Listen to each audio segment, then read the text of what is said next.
जब उन्होंने यह कहने का प्रयास किया कि मध्य प्रदेश में अधिकांश महिलाएं शराब पीती हैं और सर्वाधिक शराब पीती हैं। यह बयान न सिर्फ मध्य प्रदेश की महिलाओं का अपमान है, बल्कि कांग्रेस की महिला विरोधी क्षुद्र एवं कुत्सित मानसिकता का एक बहुत अशोभनीय उदाहरण है।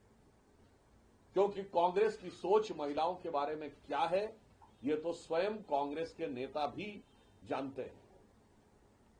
चाहे पूर्व कांग्रेस की नेता रही अंगिका दत्ता हो, राधिका खेड़ा हो या प्रियंका चतुर्वेदी हो, इनके अनुभव तो आज स्वयं पब्लिक डोमेन में है।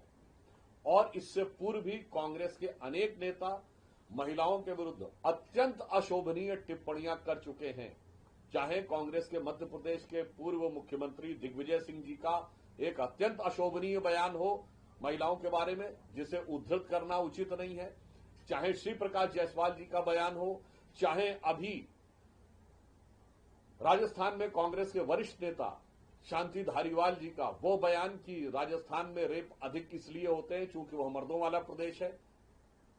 और इतना ही नहीं, अपनी पार्टी के अंदर की महिलाओं के बारे में किस ढंग से कांग्रेस पार्टी डील करती है, इसका एक उदाहरण आप याद करिए। कर्नाटक में हुबली धारवाड़ क्षेत्र के कांग्रेस के नेता उनकी बेटी नेहा हीरामत को जब चाकुओं से गोद दिया गया था, उसके बाद कर्नाटक के गृह मंत्री का अशोभनीय बयान आया था, अत्यंत निंदनीय बयान आया था कि वो तो उन लोगों के बीच की दोस्ती का मामला था, क्योंकि उन्हें लग रहा था कि चाकू चलाने वाला एक अलग वोट बैंक का है। इसलिए, और इतना ही नहीं, महिला वर्ग के बारे में इनकी मानसिकता कितनी ओछी है और कितनी निंदनीय है, यह दर्शाता है कि कश्मीर फाइल्स और केरला स्टोरी जैसी फिल्मों में महिलाओं के साथ हुए भारत के इतिहास के सबसे विभत्स दुष्कर्मों के बारे में भी जिस ढंग का व्यंग, कटाक्ष और उपेक्षापूर्ण बयान था, वो इसको दर्शाता है। और मैं जीतू पटवारी से कहना चाहूंगा, मध्य प्रदेश वह राज्य है जिसने भारतीय जनता पार्टी के शासनकाल में सबसे पहले महिलाओं को 35% आरक्षण दिया। मध्य प्रदेश में लोकल बॉडीज में 50% आरक्षण सुनिश्चित किया गया। देवी अहिल्याबाई की यह पुण्य भूमि है और वहां पर देवी अहिल्याबाई जी के ही नाम से महिलाओं के उत्थान के लिए पूरी एक योजना समर्पित रूप से काम कर रही है। और लाडली लक्ष्मी योजना तो उस जमाने से चल रही है बच्चियों के लिए जब केंद्र में आपकी सरकार हुआ करती थी। और जहां तक शराब के कंजम्पशन की बात है, तो अभी हाल ही में इसी अगस्त के महीने में देश के एक प्रसिद्ध अंग्रेजी अखबार और दक्षिण भारत के एक प्रसिद्ध अंग्रेजी अखबार ने स्पष्ट रूप से यह कहा है कि rural Telangana has become the biggest consumption of liquor in India. यानी ग्रामीण तेलंगाना भारत में शराब के कंजम्पशन का सबसे बड़ा हब बन के उभरा है। तो मुझे लगता है कांग्रेस पार्टी अभी भी 99 के नशे में इस कदर सराबोर है कि सच उसे दिखाई नहीं पड़ता।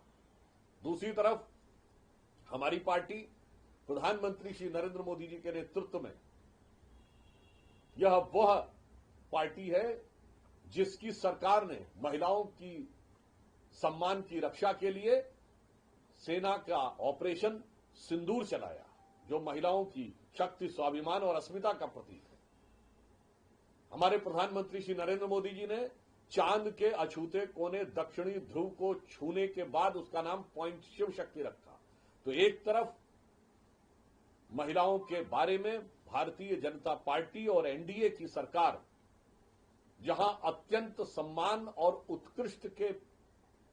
उत्कृष्ट भावनाएं रखती है, वहीं कांग्रेस पार्टी बहुत ही निकृष्ट और निंदनीय भावनाएं रखती है। मुझे लगता है कांग्रेस पार्टी को इस विषय के ऊपर क्षमा मांगनी चाहिए।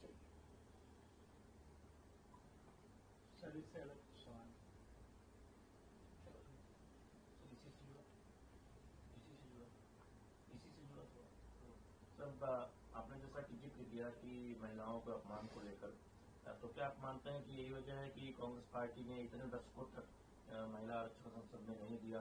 और दिग्विजय सिंह का बयान तो सबको याद है, नाम नहीं लेना चाहेंगे, उन्होंने क्या कहा था, अब अपनी एक महिला नेत्री के बारे में?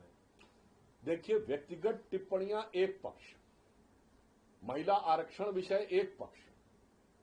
हमारे प्रधानमंत्री जी ने तो नई संसद भवन का जब श्री गणेश हुआ था, गणेश चतुर्थी के दिन, उसके बाद इस संसद भवन में जो पहला विधेयक पारित हुआ था वो महिला आरक्षण विधेयक था। मगर कांग्रेस की मानसिकता इस मामले में बहुत निकृष्ट रही है, जो मैंने आपको बताया कि महिलाओं पे हुए घनघोर और भीषण अत्याचारों को, फिर चाहे वो लड़कों से गलती हो जाएगा समर्थन करना हो, या बंगाल में जो हो रहा है उसके बारे में समर्थन करना हो, और इतना ही नहीं, ये अपने नेताओं की बात का सम्मान नहीं करते।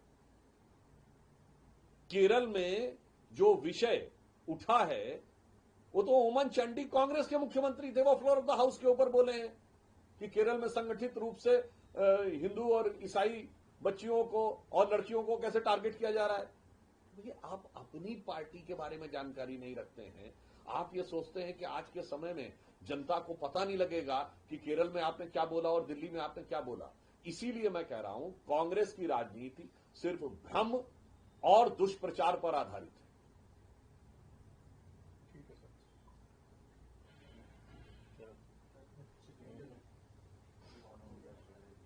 वैसे अभी लाइव पर है सर, अभी लाइव ऑफ कर दिया, लाइव ऑफ कर दो भाई साहब। लाइव ऑफ कर दिया।